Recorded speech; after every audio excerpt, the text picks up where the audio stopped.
Amém. Que bom que podemos estar juntos nessa noite. Quero agradecer a Deus mais uma vez pela vida, né? Pela presença que podemos ter do Senhor em nossas vidas. Louvar, engrandecer o nome dEle por aquilo que Ele tem feito por cada um de nós, né? Você e eu temos muito a agradecer ao Senhor por aquilo que Ele tem feito por nós. Amém? Que bom que podemos agradecer a Deus pela chuva, agradecer a Deus pelo sol, né? Às vezes a gente pede chuva, pede sol, pede vento, pede frio, né? A gente sabe pedir, mas também precisamos saber agradecer a Deus, né? Por tudo aquilo que Ele tem nos dado. Que bom podermos estar nessa noite, mais um dia, reunidos no nome de Jesus. Eu quero apresentar nessa noite algo que Deus tem colocado no meu coração, que é a confiança na provisão de Deus. Às vezes a gente pensa que nós saímos e fazemos nossos planos e que muitas coisas, claro, estão baseado naquilo que nós decidimos. Algumas coisas precisa ter uma resposta nossa, porque Deus nos dá essa oportunidade de resposta para nós, para que a gente possa tomar algumas decisões. Mas nós precisamos também entender que os planos do Senhor, eles são insondáveis. Ele está trabalhando os planos do Senhor, os propósitos do Senhor, estão trabalhando para que nós estejamos bem, saudáveis, cuidando de nós nos planos dele, para que a gente consiga alcançar a nossa estatura cristã, sabedoria, entendimento no Senhor, de forma que possamos crescer cada vez mais. E por isso, essa confiança na provisão de Deus, é importante nós compreendermos que nós precisamos entender como funciona essa confiança no Senhor. De que maneira nós podemos confiar no Senhor em alguns assuntos, ou algumas experiências de vida que a gente passa. Às vezes a gente passa algumas experiências na vida que a gente pensa assim, peraí, mas onde está Deus nisso? E eu gostaria de convidá-lo a você abrir a palavra do Senhor em Gênesis capítulo 45, um texto muito conhecido, para que a gente possa compartilhar. Muitos já leram e releram, estudaram, debruçaram sobre esse texto, de Gênesis capítulo 45, verso 1 a 8, onde fala um pouquinho da vida de José. Tá? Gênesis 45, verso 1 ao 8. Diz assim: a essa altura, José já não podia mais conter-se diante de todos os que ali estavam, e gritou: façam sair a todos. Assim, ninguém mais estava presente quando José se revelou aos seus irmãos. E ele se pôs a chorar tão alto que os egípcios o ouviram.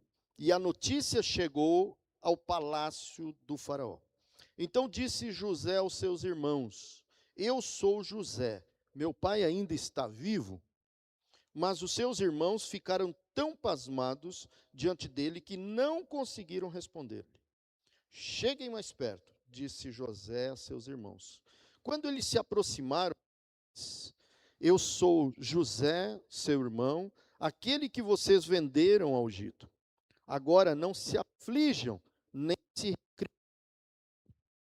Rodrigo, eu vou trocar isso daqui.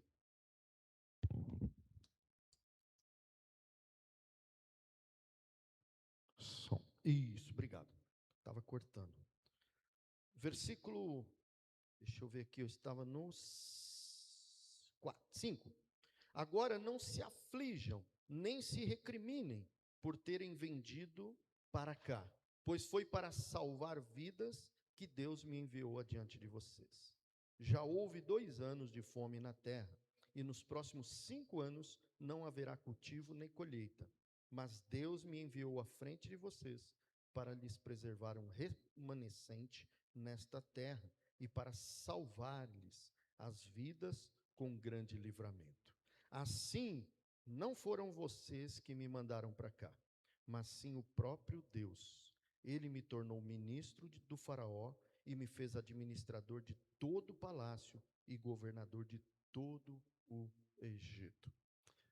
Por isso que eu gostaria que você pudesse pensar comigo nessa noite sobre a confiança na provisão de Deus.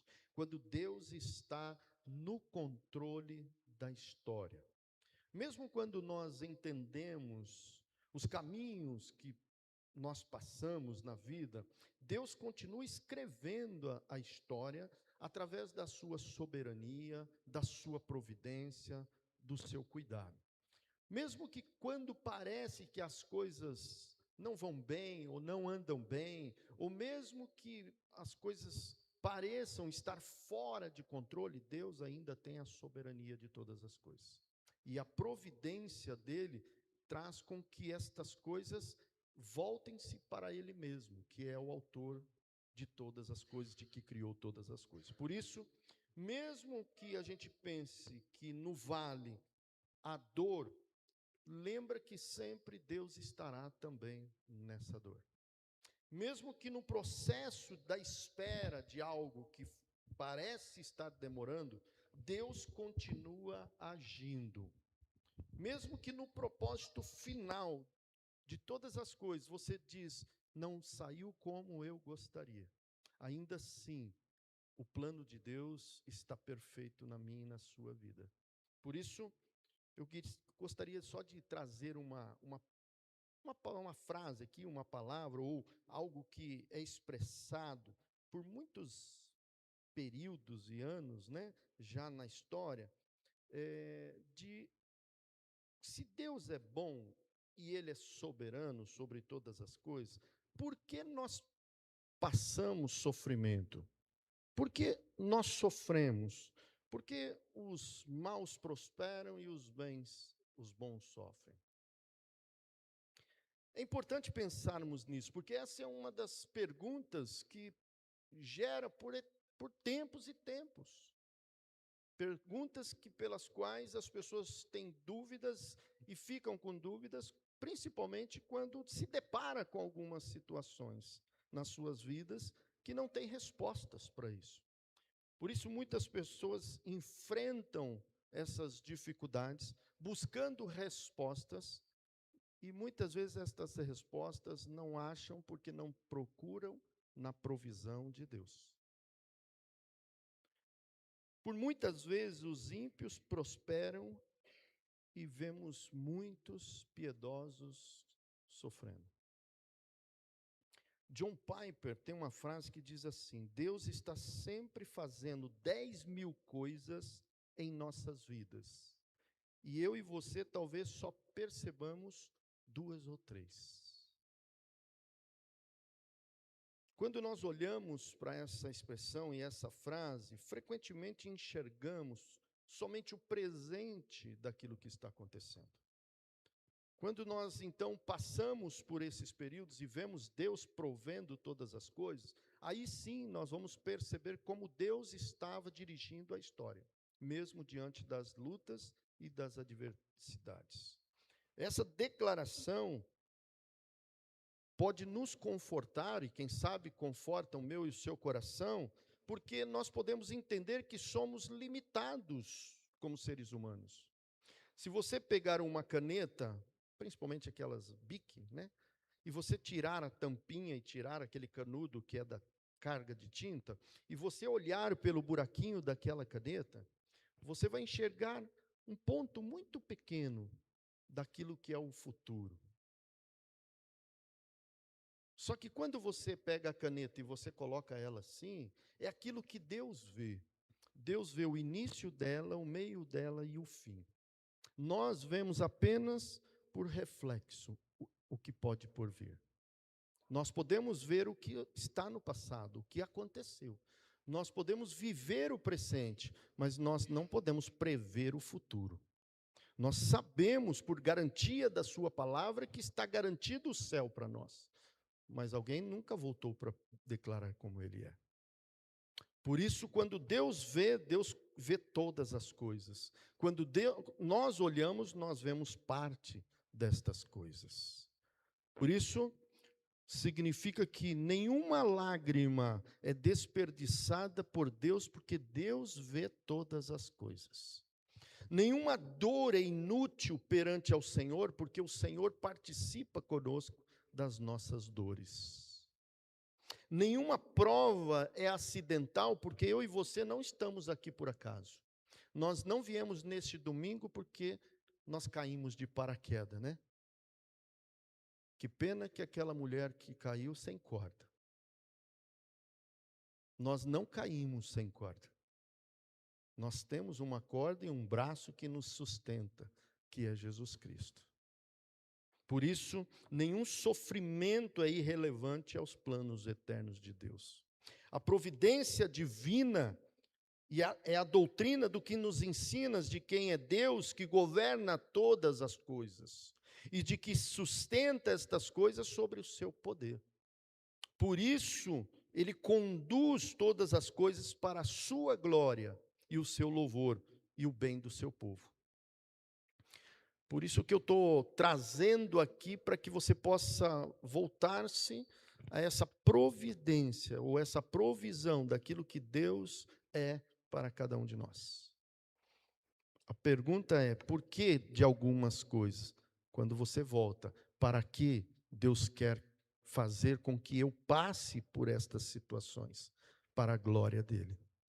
Por isso, Romanos 8:28 diz que sabemos que todas as coisas cooperam para o bem daqueles que amam a Deus. Não só as coisas boas. É bom ter todas as coisas boas, mas também é bom ter coisas difíceis, porque nas provas somos trabalhados e aperfeiçoados para a edificação do corpo de Cristo.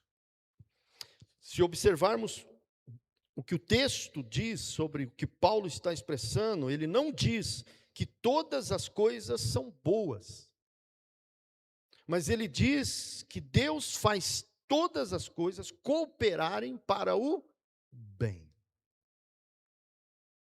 Deus pega traições, perdas, doenças, lágrimas, injustiças, humilhações e as transforma em graça.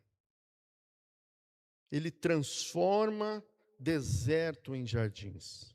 Ele transforma vales em mananciais. Ele transforma prisões em escola de fé.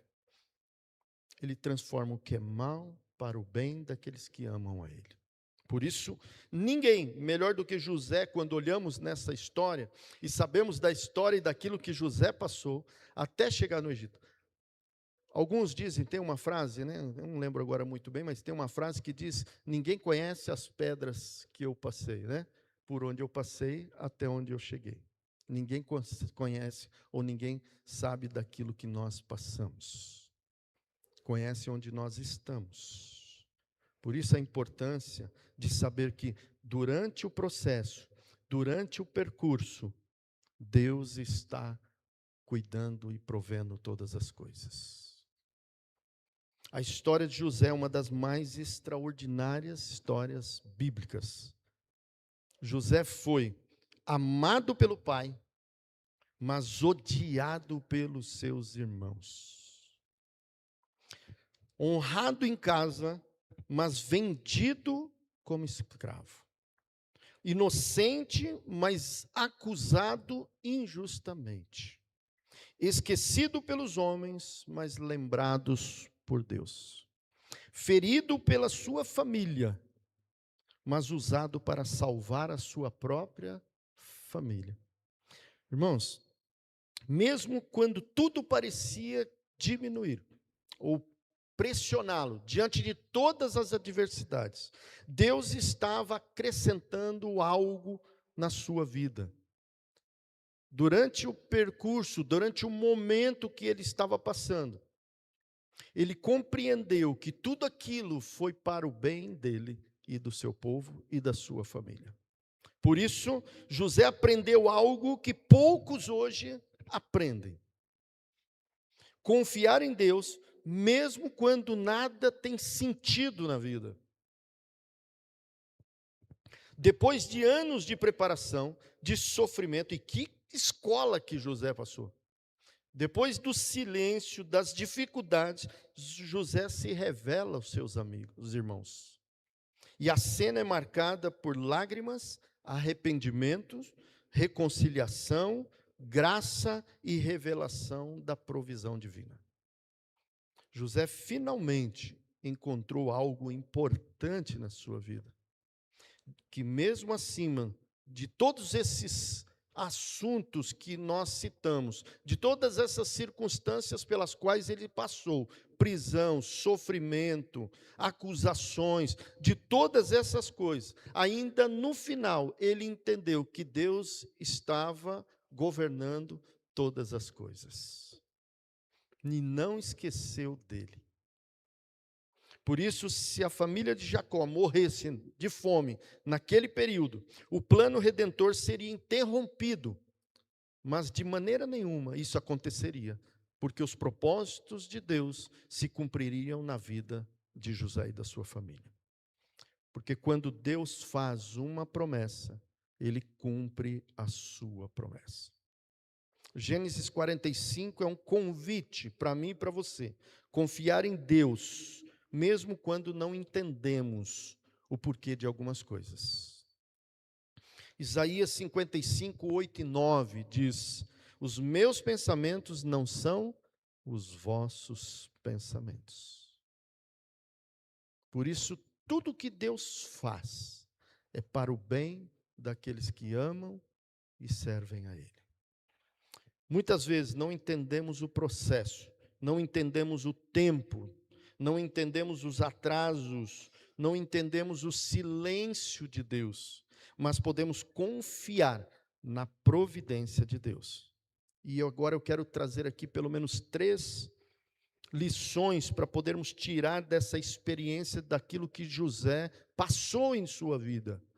3 lições que eu gostaria de compartilhar com os irmãos nessa noite sobre essa providência de Deus, sobre a história de José e de toda a sua família e aquilo que aconteceu após a sua experiência com a sua família. Primeiro é a presença de Deus com ele e conosco. Acho que até colocaram ali, isso mesmo. A presença de Deus com José durante a sua história e a presença de Deus comigo e com você. Pode ser que às vezes a gente esqueça que Deus está conosco. Às vezes nós estamos passando por situações que às vezes tenhamos dúvidas de algumas coisas. Claro que quando a coisa aperta, a gente diz: Deus nos socorre, Deus nos ajuda. Mas mesmo quando nós clamamos a Ele, todo o processo, Ele continuou conosco, cuidando de cada um de nós. A segunda é pela sua intervenção por nós. E a terceira é pela sua graça através de nós. E a primeira está no versículo 4, desse capítulo 45. Diz assim: cheguem mais perto. José chamando aqui os seus irmãos. Cheguem mais perto, ou chegai a vós a mim. Irmãos, aqui é uma questão de aproximação. O que Deus fez comigo e com você foi uma aproximação, foi uma reconciliação. Deus disse: vem aqui, eu quero que você se achegue mais perto, e eu chegarei mais perto de você, para que tenhamos uma reconciliação. José chamou seus irmãos e a sua família para ter uma reconciliação, para acertar alguns pontos. Muitas vezes nós precisamos parar para acertar alguns pontos, quer seja com Deus, quer seja com pessoas ou conosco mesmo. Nós precisamos parar para trazer essa reconciliação, essa aproximação, para que haja cura interior, para que haja cura nos sofrimentos. José sofreu ódio, inveja, conspiração, rejeição, abandono. Olha, se alguém tem alguma justificativa da sua vida, daquilo que você já passou, eu acho que José passou todas junto. Se você pensa alguma coisa de você que você já passou de difícil ou de ruim na sua vida, José eu acho que passou todas elas. E mesmo assim ele viu a provisão de Deus em todas elas. Por isso, aqueles que deveriam protegê-lo, o feriram. A maior dor nem sempre é dos seus inimigos. Muitas vezes a maior dor vem das pessoas mais próximas. Família, amigos, irmãos, pessoas que frequentam a nossa vida. José enfrentou esta dor, mas uma frase mudou tudo na história. Gênesis capítulo 39, Gênesis capítulo 39, mudou essa história. Versículo 2. Por mais que tudo estava acontecendo, por mais que todas as coisas estavam, parece que conspirando contra a vida de José, José entendeu essa frase muito bem, quando diz: o Senhor estava com José. Posso fazer essa pergunta? O Senhor está com você? Eu posso fazer para mim. O Senhor está comigo? Essa é a provisão que precisamos ter da certeza de Deus conosco.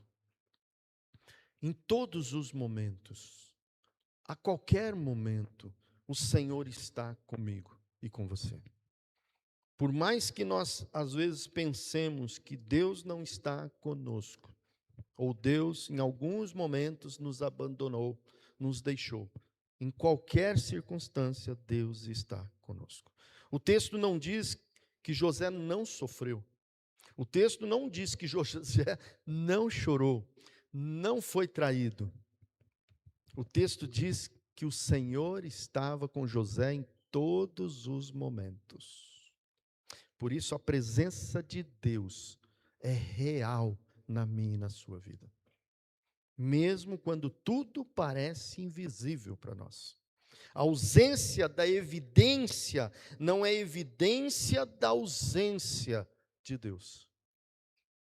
Deus trabalha no invisível. Enquanto José chorava no poço, Deus estava trabalhando no palácio. Já parou para pensar nisso? Enquanto José estava sofrendo, preso, tinha sido traído pela sua família, tinha sido perseguido pelos seus irmãos, Deus estava trabalhando para que ele pudesse ser aceito no palácio. Mas durante o processo, ele passou por estas dificuldades e Deus não os abandonou, não o abandonou, porque ele sabia que o Senhor estava com José. Por isso, a presença de Deus, ela é constante, mesmo quando não sentida por nós. Por isso que Mateus diz, em Mateus 28 diz: eis que estou convosco todos os dias. Não é só durante o dia, também durante a noite, durante a madrugada, durante as lutas, durante as adversidades. Deus está conosco. Deus usa atrasos para amadurecer o nosso caráter. Você acha que Deus se atrasa? O que você acha? Deus se atrasa? E por que ele se atrasou para ressuscitar Lázaro? Ele não se atrasou, mas ele deixou ele morrer então. Deus não se atrasa, mas ele atrasa para amadurecer o nosso caráter.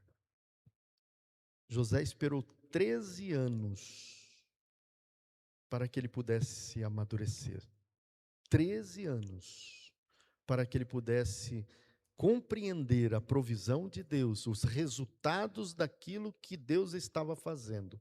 Porque se Deus não estivesse, durante a história, lá na frente, trabalhando no palácio, todo aquele povo tinha morrido de fome. Mas Deus já estava à frente, trabalhando no palácio, através de Faraó e toda a sua liderança, para que pudesse receber quem estava passando pelo deserto, até chegar aonde chegou a vida de José. Deus não perdeu a história, Deus continua dirigindo a história. Antes de Deus cumprir as promessas em nós, Deus está trabalhando em nós. A segunda lição que nós podemos tirar desse texto está no versículo 5, que diz assim: desde que o deixou cuidando de sua casa e de todos os seus bens, o Senhor abençoou a casa do egípcio por causa de José. A bênção do Senhor estava sobre tudo que Potifar possuía, tanto em casa quanto no campo. A segunda lição é a intervenção de Deus por nós. Deus não impede de sermos humilhados, mas nos exalta no tempo certo. Por isso, Deus abençoou todo o palácio por causa da vida de José. José declara: para a conservação da vida, Deus enviou adiante de vós. Quando nós olhamos isso, é uma maturidade cristã. Ele não diz: vocês arruinaram a minha vida. Ele diz: Deus me enviou até aqui. Por isso, revela a mudança de perspectiva de vida. Quando você entende que você está aqui, não é porque você escolheu estar aqui, é porque Deus te enviou até aqui. É porque Deus está trabalhando na história para que todas as coisas cooperassem para que você pudesse estar onde você está, onde eu estou. O controle está nas mãos da providência daquele que tem o poder de controlar todas as coisas. Quando nós percebemos o princípio desse texto, de Gênesis 45 e o verso 5, nós podemos olhar que no hebraico a ideia de enviar, quando ele diz que ele entende que Deus o enviou para essa questão, esta situação, essa circunstância, em Gênesis 45, coloca José e aponta José para uma missão. Tirando José de onde estava, e aí ele poderia até trazer uma experiência boa, né? Porque às vezes Deus tira a gente daqui e leva para a Europa, né?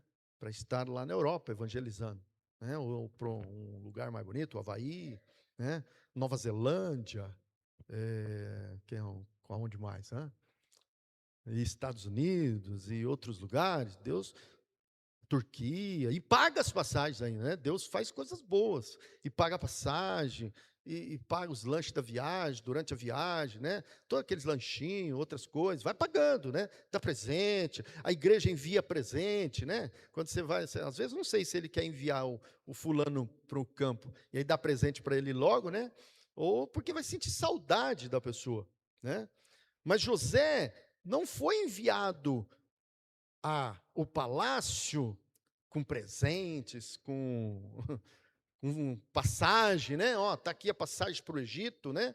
Você vai estar lá trabalhando com o faraó, lá você vai ganhar um bom salário, ouro, colares e tal. Não. Ele vai primeiro, os irmãos dele tramam para matá-lo. Só que Deus já estava usando José naquele momento para uma missão lá no Egito. Ele não sabia, os irmãos não sabiam, mas Deus sabia o que ele queria com aquele propósito. E para que José e os seus irmãos e a sua família tivessem crescimento e maturidade, passou por todos esses processos. Mas Deus usa coisa ruim para dar coisas boas? Deus usa enfermidades para a sua glória? Ou uma morte para a sua glória? Com certeza, com certeza. Tudo é para a glória dele. Todas as coisas é para a sua glória, não para nós. Por isso, José e sua família passou um sofrimento danado, mas para que todas as coisas pudessem ser protegidas e guardadas naquela região, porque a fome viria, o sofrimento viria, famílias morreriam de fome, mas pela provisão de Deus durante a história, ele então proveu todas as coisas para que José tivesse sabedoria e guardasse e administrasse todos os recursos para que sobrasse, para que as famílias pudessem estar protegidas da morte ou da fome. Provisão de Deus. Aquilo que parecia derrota era uma comissão divina na vida de José. José não foi vendido como escravo. José foi enviado a uma missão.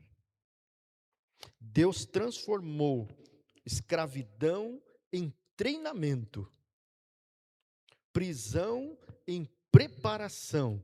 E aí você pode ver os outros. O apóstolo Paulo foi preso, outros foram perseguidos, mas para um treinamento. E no tempo certo, Deus o exaltou numa posição de destaque. As pessoas querem chegar lá, mas não querem passar pelo percurso, pelo processo. Humilhai-vos para que ele, em tempo oportuno, vos exalte. 1 Pedro, capítulo 5, verso 6. E por fim, uma terceira lição desse texto está no versículo 7. E depois de certo tempo, a mulher do seu senhor... Perdão, desculpa, irmãos, eu estou no 39. Eu falei, ué, não é esse daí não, é o 45, verso 7. Mas Deus me enviou à frente de vocês para lhes preservar um remanescente nessa terra e para salvar-lhes as vidas com grande livramento. Uma terceira lição é que a graça de Deus está ou vai através de nós. É interessante isso, porque Deus não poupa de injustiças, mas nos dá poder para vencer por meio do perdão. E uma das coisas mais difíceis no ser humano é o perdão. O ser humano, ele é difícil nessa parte. A gente que trabalha com o ser humano, recursos humanos, sabe como é difícil o coração do ser humano para perdoar ou pedir o perdão. A grande prova da maturidade de José não foi a administração no Egito para suprir todas as necessidades. A maior prova da maturidade, do crescimento de José, foi perdoar os seus irmãos, a sua família.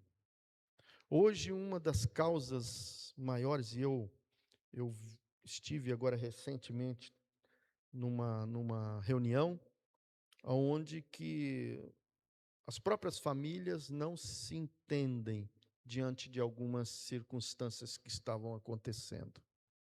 Problemas de todas as formas.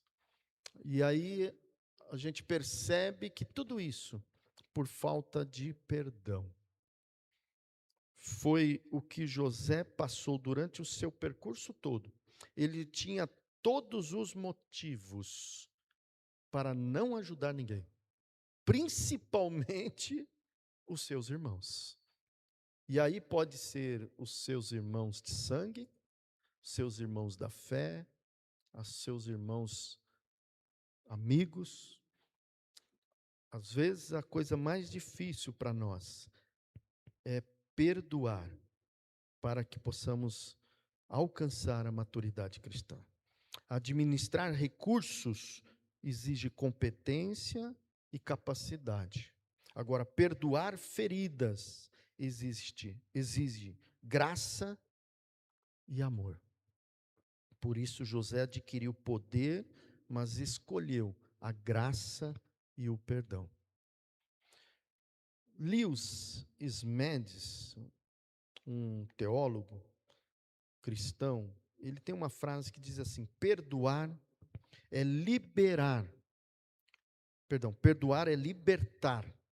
um prisioneiro e descobrir que o prisioneiro sou eu e você. Gênesis 45, verso 8. Assim não foram vocês que me mandaram para cá, mas sim o próprio Deus. José teve que trabalhar no seu próprio coração, no seu próprio ser, para poder compreender que todo o processo foi Deus quem veio trabalhando no seu coração, para que quando ele chegasse no Egito, no palácio, e todas aquelas questões que aconteceram, e a sua família chegar até ele. Porque no início do texto eu disse: achegai a mim. José chamando a sua família para a reconciliação, para o perdão dasquelas ofensas pelas quais a sua própria família havia feito com ele. Para que houvesse esse perdão, José teve que trabalhar em seu coração para perdoar todas as ofensas que havia sofrido. Quero concluir aqui dizendo que nós precisamos entender e compreender que essa confiança na provisão de Deus requer de nós perdão, reconciliação e graça do Senhor.